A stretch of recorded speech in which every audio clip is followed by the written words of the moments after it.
अगर आयु खत्म हो चुकी तो हम तिजोरी में बंद कर लें, घर में लाके, तो भी मर जाएगा वो। तो ज्ञान के द्वारा हमको अंदर समझाना चाहिए। दूसरी बात, वो वीर गति को प्राप्त हो रहा है जो प्रशंसनीय है। और तो सब मर ही रहे। एक्सीडेंट में नहीं मर सकता आदमी भाई, घर से निकला है, पता नहीं लौट के आए कि ना आए। वो तो बॉर्डर में देश रक्षा के लिए, राष्ट्र रक्षा के लिए है। तो हमारी चौड़ी छाती होगी जिस समय ये होगा कि वो वीर गति को प्राप्त हुए, तो हमारी चौड़ी छाती होगी कि राष्ट्र के लिए उन्होंने जान गंवाई।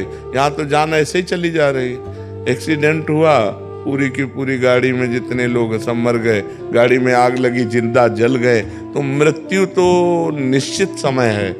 अगर वो युद्ध में कोई अकाल मृत्यु थोड़ी होती है, उन्हीं की होगी जिनकी होनी है, अन्यथा नहीं होगी। जहां जिससे जैसी होनी है। पर जिसका प्रमाण वो परमवीर चक्र आते हैं, 16 गोलियां लगी। हाँ 16 देख लो, हाँ 16 गोलियां लगी थी, बिल्कुल योगेंद्र सिंह, योगेंद्र, हाँ बिल्कुल। एक गोली तो मर्जी ऐसी लगी कि एक सिक्का था 5 रुपए का या कोई सिक्का था, उसके ऊपर लग के डेवट हो गई। उसी जगह पे सिक्का था और वहीं लगनी थी। हाँ बिल्कुल, वो भगवान का, उनकी आयु बची थी ना, इसलिए वो अब भी है।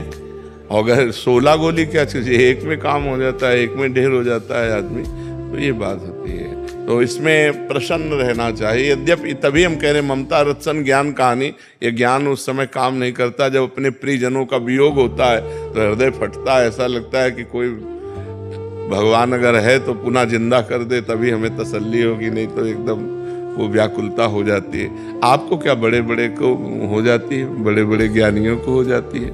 ये बिछोह होना एक बहुत बड़ा कष्ट का विषय होता है। और फिर जिसका पति हो, पूरे जीवन भर अब वैधव्य रहना है, पूरे जीवन भर निराश रहना है, कितना बड़ा विषय होता है।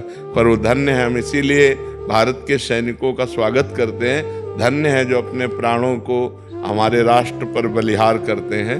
हम उनको प्रणाम करते हैं, नमन करते हैं। और समस्त भारतीयों को चाहिए कि भारतीय सेना का उत्साह वर्धन करें और उनको नमस्कार करें, क्योंकि बहुत बड़ी वीरता। इसलिए हम भारत सैनिकों को प्रणाम करते हैं कि वो अपनी जान पर खेलकर हमारी रक्षा कर रहे हैं, हमारी रक्षा कर रहे हैं। गुरुदेव, उस वक्त अगर राधा नाम पे अधिक विश्वास कर, गोली लगेगी क्योंकि आयु पूरी हो चुकी है। कल्याण हो जाएगा पर गोली लगेगी क्योंकि आयु पूरी हो चुकी है। आयु से नहीं, उसी बहाने से तय हुआ था। हाँ उसी बहाने से तय हुआ था, बिल्कुल। वो अधिक विश्वास का फिर मतलब क्या, जिस वक्त जैसे कि आप कहते हैं कि परिणाम अच्छा होगा आपका। जैसे आपने कहा राधा, तो गोली आपके लगेगी, आप जाओगे, आपका मंगल हो जाएगा, आपका संसार में आना नहीं होगा। आपके कर्म बंधन जो आपको दुख देने वाले थे सब कट गए। लेकिन ये देखो, हम तुमको शरीर बहुत पॉइंटेड नजर आता है शरीर, लेकिन भगवान के लिए एक कपड़ा है ये, जो तुम हो। तुम्हें गोली नहीं लग सकती कभी, तुम अविनाशी हो। नयनम छिन्नन्ति शस्त्राणि नयनम दहति पावका न चैनम क्लेदन्त्यापो न शोष्यति मारुता। लेकिन ये शरीर जो है ये मरेगा, ये नष्ट होगा। तो हमारी दृष्टि में शरीर बहुत बड़ी चीज है और भगवान की दृष्टि में तुम बहुत बड़ी चीज हो। और तुम्हें कोई गोली लगेगी नहीं, शरीर को लगेगी। तो कपड़ा को जैसे फाड़ दिया जाए, तो अब आपके पास बहुत से कपड़े हैं, तो एक कपड़ा फाड़ने में आपको क्या परेशानी है। तो ऐसे शरीर को गोली लग गई, आपको तो लगनी नहीं है। तो अपने को शरीर सब कुछ है और भगवान को उनका अंश सब कुछ है, और उनके अंश को कभी कोई मार ही नहीं सकता। वो अविनाशी है, ईश्वर अंश जीव अविनाशी। तो इसलिए बात होती है। मैं मीडिया का काम करता हूँ, मैं इंटरव्यूज लेता हूँ। कभी कभार ऐसा ये होता है कि जब हम मीडिया से किसी का इंटरव्यू लेते हैं, हम कभी भ्रमिक बातों को फैलाते हैं, टीआरपी के लिए करते हैं। तो इसमें मेरा दिल एक क्षण में फंस जाता है कि अपने कर्तव्यों को पूरा करें, कि जिसके लिए हम काम कर रहे हैं, टीआरपी के लिए बढ़ाए, कि जनता को सत्य दिखाए। नहीं, उचित तो यही है, सत्य दिखाना। अगर आप केवल ये टीआरपी के लिए भ्रमात्मक बातें फैलाएं या झूठी बातें फैलाएं, तो ये अपराध है। ये कहीं न कहीं इसके द्वारा प्राप्त हुआ धन आपकी बुद्धि को भ्रष्ट कर देगा। आगे चल करके आप परेशान हो जाएंगे। और प्रायः लोग धन और बड़ाई के लिए ऐसा करना शुरू कर देते हैं। तो हमें लगता है वो अंततोगत्वा मनुष्य जीवन का लक्ष्य सच्चाई होना चाहिए, मनुष्य जीवन का लक्ष्य भगवत प्राप्ति होना चाहिए, मनुष्य जीवन का लक्ष्य एक अद्भुत आनंद होना चाहिए। वो इससे नहीं प्राप्त होगा। मैंने अपने करियर को स्टार्ट किया, मैं आपसे और श्री जी से आशीर्वाद लेना चाहता हूँ। हाँ, बिल्कुल सत्य प्रवक्ता होना चाहिए, उसमें मिश्रित झूठ बात नहीं होनी चाहिए। हाँ, जरूर है कि समाज में कड़ुआ माना जाता है सत्य प्रवक्ता हो, आपको ज्यादा लोग आदर नहीं देंगे, आपके जन ही आपका आदर नहीं देंगे, लेकिन जिसका आदर हरि करे उसका निरादर कौन कर सकता है, और जिसका निरादर हरि कर दे तो उसका आदर कौन कर सकता है। ये सब आदर मिट्टी में मिल जाता है, इसका कोई महत्व नहीं होता, ठीक है ना।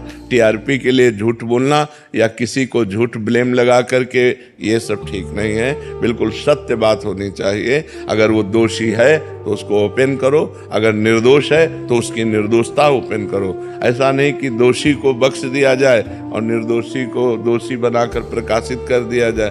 वो तो जो आप प्रकाशित करेंगे वही जनता देखती है, तो उसमें आपकी हानि हो जाएगी, जनता की तो कोई हानि है नहीं, आपकी हानि हो जाएगी। भगवान भक्ति में आ जाऊं, ऐसा की बात है। नाम जप करो, अधिक से अधिक नाम जप करो। भक्ति का स्वरूप है तदर्पिता अखिलाचारिता तद स्मरणेन परम व्याकुलते। हर आचरण भगवान के लिए हो और नाम जप हो, यही भक्ति का परम स्वरूप है। खूब नाम जप करो। सुमिर पवन सुत पावन नामो अपने बस करी राखे रामो। भजन के प्रभाव से हनुमान जी ने राम जी को अपने बस में कर लिया, तो खूब नाम जप करो, यही भक्ति का स्वरूप है। जीवन अभिमन्यु से हो गया बाबा, चारों तरफ से ऐसा लगता है सारे तीर अपने आप। कोई तीर आज तक सृष्टि में बना ही नहीं कि हमें भेद सके। नैनम छिन्नन्ति शस्त्राणि नैनम दहति पावका न चैनम क्लेदन्त्यापो न शोष्यति मारता। अपने को भूल गए हो, शरीर भाव में हो गए हो, इसलिए ऐसा महसूस हो रहा है।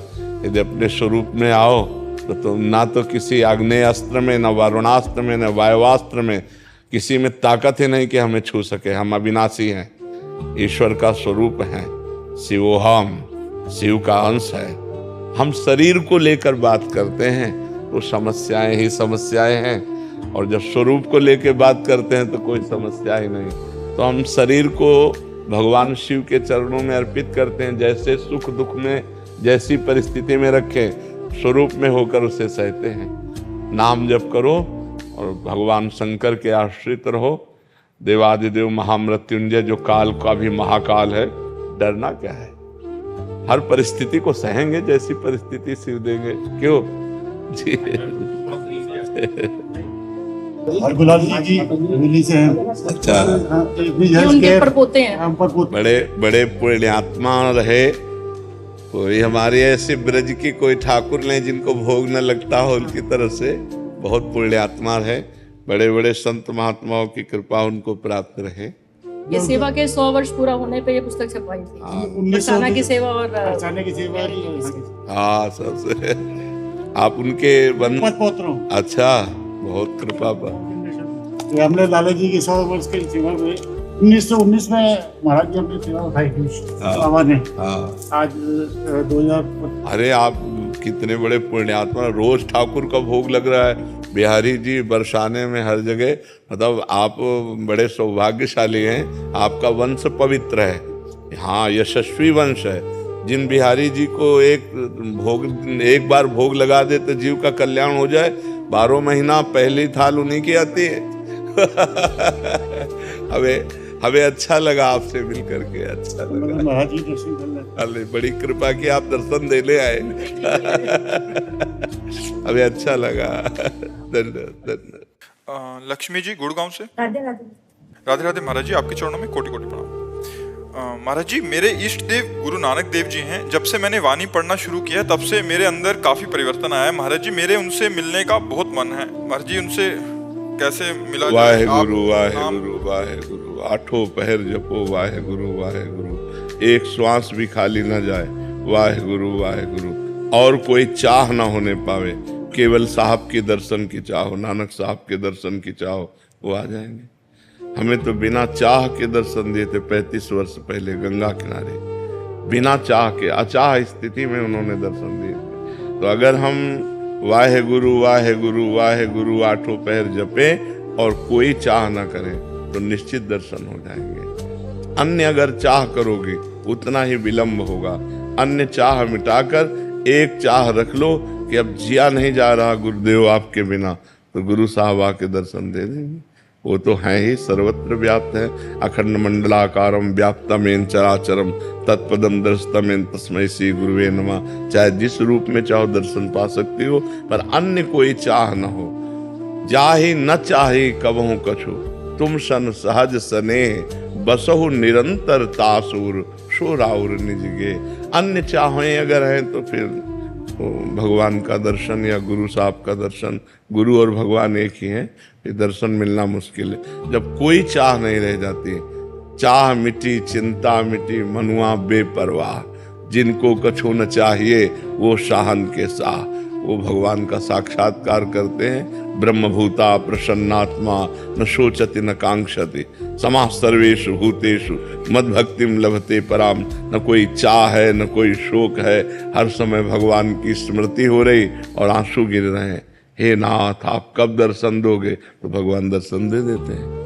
रुदु शुश्रम राजन कृष्ण दर्शन लालसा, जब रोना आ जाए उनके दर्शन के बिना, नहीं खान पान ते भावे है, नहीं कोमल वसन सुभावे है, सब विषय लगे ते खारा है, हरि आशिक का मग न्यारा है।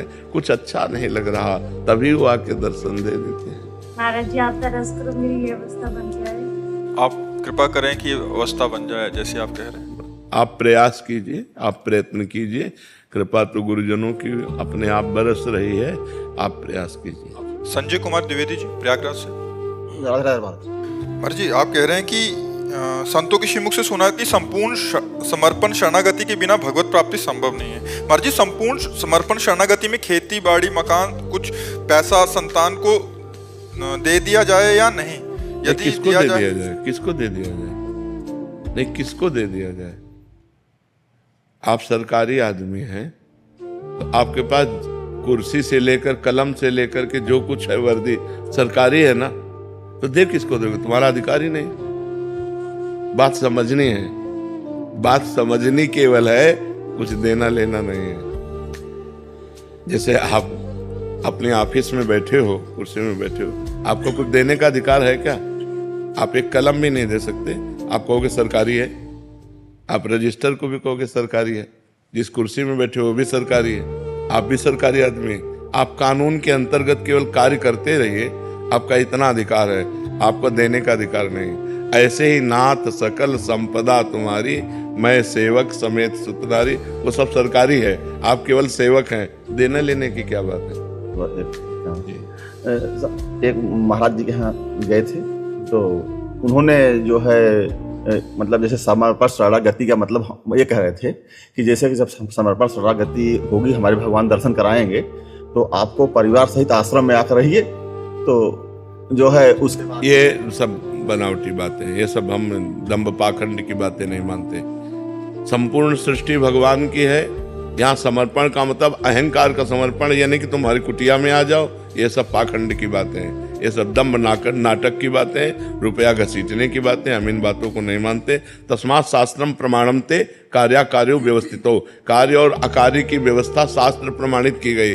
नाथ सका, हमारी केवल बात समझ जाओ, जहाँ हो जो कुछ है वो सब गोविंद का है, मैं केवल सेवक हूँ। बत नाथ सकल संपदा तुम्हारी, मैं सेवक समेत सुतनारी। 25 पैसे भी किसी को नहीं देने, सब उनकी चीज है, उनकी। जैसे आप बैंक ऑफिसर हो, मान लो बैंक ऑफिसर हो, तो आप 5 रुपया किसी को दान दे सकते हो क्या? लेकिन हो अधिकारी पूरे बैंक के, लेकिन 5 रुपया नहीं दे सकते। अगर आपसे कहे कि इतना रुपया आपके पास, 5 रुपया दे, आप कहोगे सरकारी है, नहीं कहोगे। तो ऐसे ही आपका घर, आपका परिवार, आपका जो कुछ वैभव है, ऐसे हो जाओ, हे नाथ ये सब आपका है, कुछ देना लेना नहीं। खूब बिलसो, खूब उसी में रहो, उसको भगवान का समझो। इसीलिए बहुत समझ कर सत्संग करना चाहिए, नहीं तो धोखा हो सकता है। ये ऐसी शरणागति कहीं नहीं लिखी गई। गुरुदेव भगवान नाम में आपके बैठना चाहते हैं। बस हमारा क्या है, हमारे प्रिया जो है लाल जो, उन्हीं की शरण में हो जाओ और नाम जप करो। शरणागति का मतलब है सर्वत्र सब कुछ भगवान का है, मानना, देना लेना।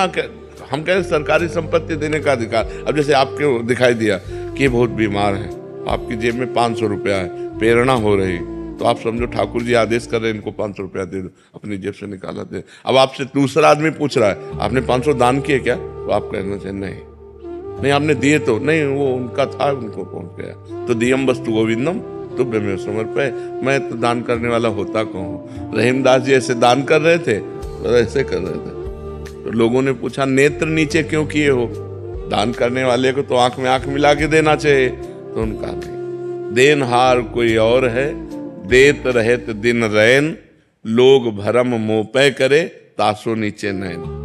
देने वाला तो कोई और है जो रात दिन सबको देता रहता है, लोग भरम हम पे कर रहे इसलिए हमारे नेत्र नीचे है, कुछ देना लेना नहीं जी। जब अपने कारागार में हम जाते हैं अंदर, तो जो कैदी जन होते हैं तो वो जैसे कि राधे राधे करते हैं या थोड़ा सा बहुत ज़्यादा मतलब सम्मान टाइप का देते हैं, तो कहीं ऐसा जैसे हमको बड़ी खुशी होती है, वो कहीं गड़बड़ हमारे तो नहीं, आप उस सम्मान को भगवान को मानिए कि ये सब भगवान हमारे सामने विराजमान है, ये लीला कर रहे हैं, और मन से हाथ जोड़े, जैसे वो राधे राधे कहते हैं तो हमको भी राधे राधे कह लेना चाहिए।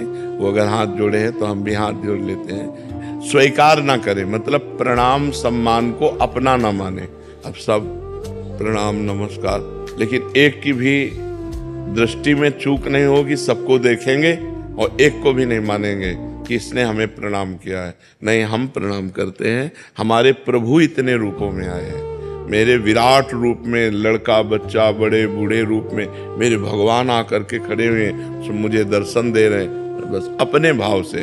अब अगर आप प्रणाम सम्मान स्वीकार करने लगेंगे तो गर्व रूपी दोष आ जाएगा, और गर्व रूपी दोष आ जाए तो भक्ति में बाधा पड़ जाएगी, इसलिए बहुत सावधान।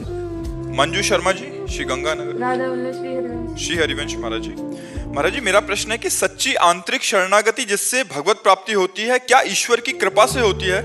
कृपा से विपत्ति होती है, प्रतिकूलता होती है, जहाँ जहाँ राग होता है वहाँ से राग का नाश होता है, तब असली में शरणागति होती है। पहले तो बनावटी शरणागति होती है, फिर असली में शरणागति होती है। जैसे गजेंद्र की शरणागति हुई, जब तक उसको उसके परिवार के लोगों ने सहयोग दिया, हाथी हाथिनियों ने, तब तक उसे भगवान का स्मरण नहीं आया, और जब तक उसे अपने बल का, तब तक भगवान का स्मरण नहीं आया। जब देखा कि सब परिवार छोड़कर चला गया, अब मेरे में भी बल नहीं रह गया, अब अगले झटके में ग्राह मुझे जल में डुबो देगा, तो उसे याद आई महाबलशाली परम कृपालु भगवान श्री हरि की, और उसने शरणागत होकर भगवान को पुकारा।